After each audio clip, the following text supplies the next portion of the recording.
So meron na namang inilabas na bagong commercial ang Chowking, kung saan makikita natin na magkasama ang Kim Pao. So mga chika, di ba nung natatandaan nyo nung nakaraan, parang nasa swimming pool sila with friends, di ba? Yung maliit na pool lang and then halo-halo rin, di ba? Yung ini-endorse nila doon. And this time mga chika, napakaganda. Okay? Tanong niyo siguro kung bakit. Dahil dito, naisama nila or naipakita din nila yung kanilang hobby and passion sa pagbabike. So mga chika, nakakatuwa itong commercial na ito ng Chowking kasi napaka-creative eh. Diba? Alam nila na yung Kim Pao ay mahilig, diba, sa pagbabike. Kaya why not? Diba? Naisama nila yun sa commercial. So mga chika, dyan sa commercial na yan, makikita natin ang ating mga lovebirds na talaga namang tuwang-tuwa habang sila ay nagbabike ng magkasama. Actually, nung tinitignan ko nga mga chika yung ngiti nilang dalawa dyan, mapapansin nyo talagang may halong kilig eh. Diba? So mga chika, maikli lang naman yung gusto nilang i-emphasize sa commercial. Okay, so nagbabike sila, pagod sila, diba? Pawis na pawis. Tapos si Papi Paolo mga chika, init na init. Nagyaya siya sa ating Chinita Princess ng halo-halo. So kung matatandaan nyo mga chika, before, si Kimi lang mag-isa yung kumakain ng halo-halo. But this time, dalawa na sila mga chika. So doble yung kilig. Kaya naman mga chika, di ba?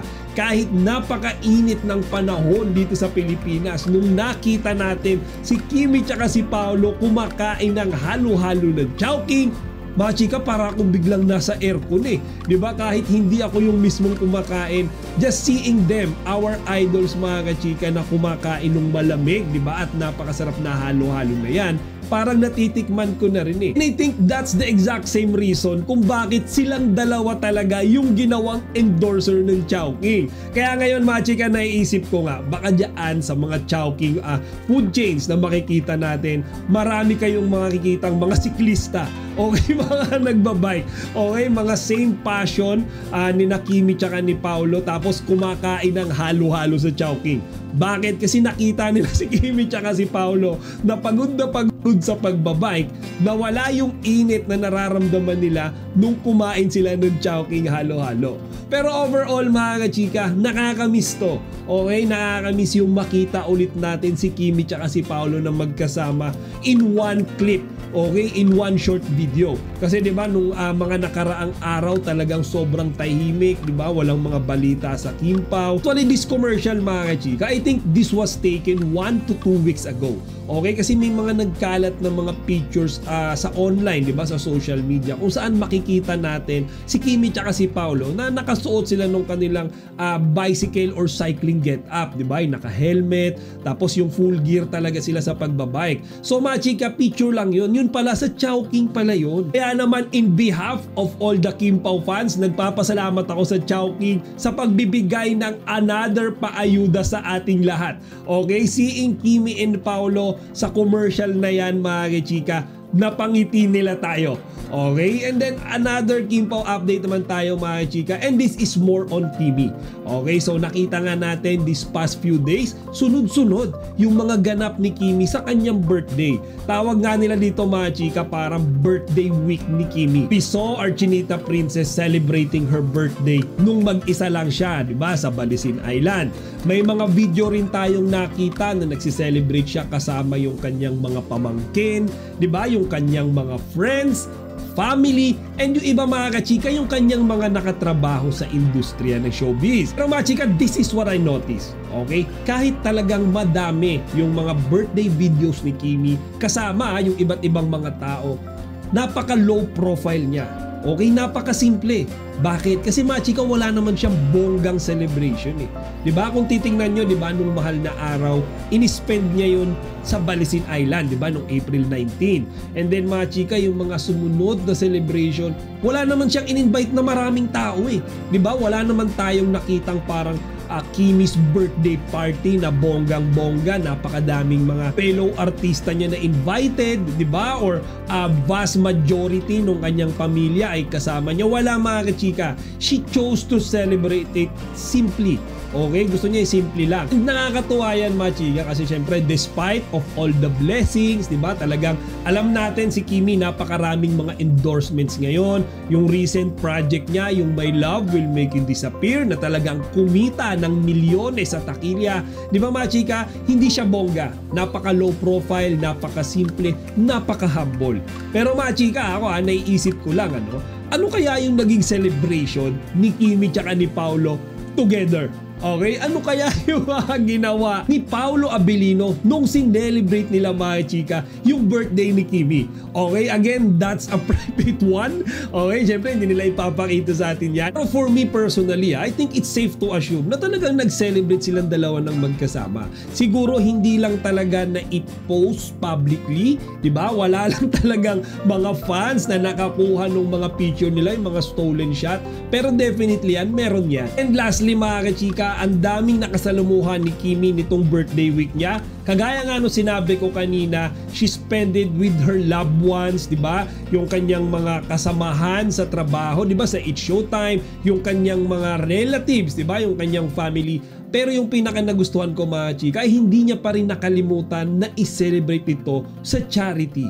Okay? That's our Kimi. Diba? Signature niya yan eh. Signature niya mga kachika, yung magbigay ng tulong sa mga nangangailangan. Alam niyo yun, yung balikan kung saan siya nagsimula.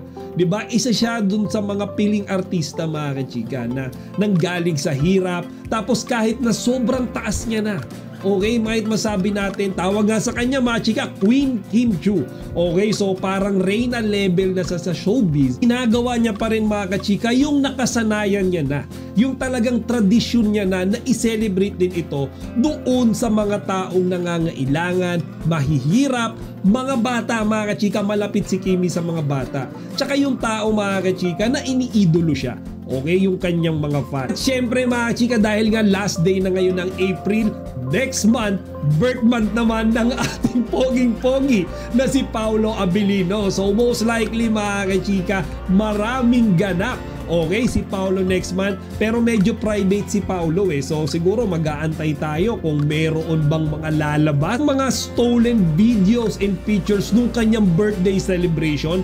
Particularly mga kachika, yung araw na isi-celebrate niya yon with our Chinita Princess. So mga chika, that's it for today. Sa ngayon ay abang-abang lang muna tayo ng mga more Kim Pao update sa mga darating pang mga araw. At kapag ka nagkaroon mga kachika ay paniguradong babalitaan ko agad kayo. Hindi talaga paawat ang mga solid Kim Pao sa pagbuo ng sariling love story sa isipan. Mula sa simpleng komersyal, naging many engagement announcement ang dating.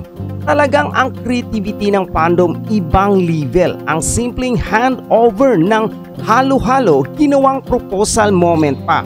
Lalo na sa pag-edit ng may lumulutang na ring icon. Kaya naman tuwang-tuwa ang madlang netizen. Mukhang kahit walang kumpirmadong real-life romance sina Kim Chiu at Paolo Abilino, sapat na ang chemistry nila sa screen para kiligin ang fans at buuin ang sariling narrative. Halatang effective ang campaign ng fast food brand dahil sa virality at fan engagement. Double win. Ang balitang ito ay isang malinaw na halimbawa kung paano ang fandom culture at fan delusion o dilulo sa wika ng mga netizen ngayon ay kayang magpalawak at magpabuhay sa isang simpleng content para gawing isang viral love story. Ang pagkakatuwa rito ay hindi dahil totoo ang nangyayari, kundi dahil sa collective imagination ng mga tao, lalo na ng mga fans ni Kim Chiu at Paolo Abilino. Ipinakita nito kung gaano kalakas ang epekto ng on-screen chemistry at kung paano kahit hindi sinasabi o kumpirmado na pupuno ng kahulugan ang mga simpleng kilos, tinginan at eksena. Sa isang banda, nakakatuwa at nakakagaan ng loob ito, lalo na sa panahon ngayon na maraming tao ang humahanap ng kilig at aliw online. Pero sa kabilang banda, magandang paalala rin ito na dapat nating ihiwalay ang realidad sa fiction o mga marketing strategy para hindi rin tayo masaktan o mabigo kung hindi pala ito umabot sa tunay na buhay. Ang masasabi ko, matalino, malikhain at sobrang invested ang mga fans. At kung intention man ng brand o hindi ang ganitong epekto, jackpot sila sa atensyon at engagement. Ang Kim Pao tandem ay mas lalong sumikat matapos ang matagumpay nilang tampalan sa teleseryeng Linlang. Sa kabila ng pagtatapos ng serye, hindi natigil ang kilig ng fans na isang patunay kung gaano kalalim ang attachment ng mga Pilipino sa love teams. Sa kasaysayan ng showbiz sa Pilipinas, matagal nang may ganitong kultura kung saan hinahangad ng mga manunood na maging totoo ang real-to-real love stories gaya ni Guy and Pip, Katniel at Aldab noon. Ang paglalagay ng ring icon sa ad ay hindi bahagi ng opisyal na komersyal, kundi fan-edit ito na sumakto sa eksena. Ipinakita nito ang impluwensya ng mga user-generated content sa pagbibigay ng bagong kahulugan o narrative sa isang simpleng video. Sa panahon ngayon, hindi na ang creators lang ang may control sa mensahe ng content. Ang audience mismo ay aktibong kalahok sa pagbibigay saysay dito. Matalino ang brand na kumukuha ng dalawang artista, may malakas na chemistry at kasalukuyang pinag-uusapan. Sa advertising, isa sa pinakamabisang paraan para tumatak ang produkto ay ang paggamit ng emosyon, lalo na ang kilig. Kaya't ang paglink ng halo-halo sa sweet moment ni Kim at Paolo ay epektibo sa pagpapaalala sa audience tuwing nakakita sila ng parehong pagkain. Sa kabuuan, hindi lang ito tungkol sa ad o sa kilig. Isa itong maliit pero makapangyarihan, halimbawa ng kung paanong showbiz marketing at fandom ay sabay-sabay na nakaapekto sa collective imagination ng publiko.